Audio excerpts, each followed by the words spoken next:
The year is 722. In the misty mountains of northern Spain, a small band of Christian warriors prepares for battle. They're outnumbered, cornered, but not afraid. At their head stands Pelayo, not a king, not a general, just a man with fierce faith and the will to resist. What happens next will change the course of history. 11 years earlier, in 711, Muslim forces of the Umayyad Caliphate stormed across Spain, overwhelming the Visigothic kingdom. King Roderick was killed. Cities fell one after another. Within a few years, almost the entire Iberian Peninsula was under Islamic rule. The conquest looked complete, unstoppable, but not in Asturias.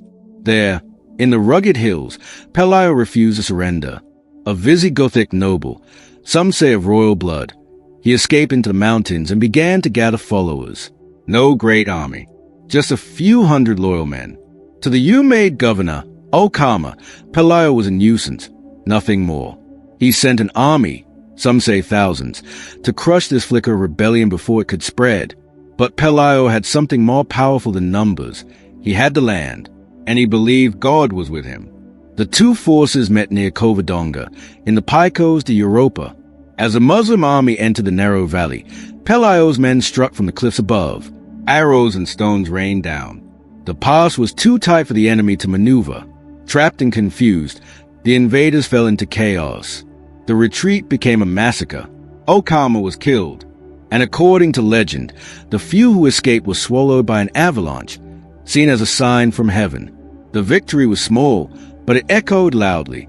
The myth of Umayyad invincibility was shattered. For the first time, Christian resistance had a spark of hope.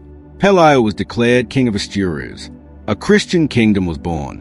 What began as a mountain ambush became the first step in the Reconquista, a 700-year fight to reclaim Spain.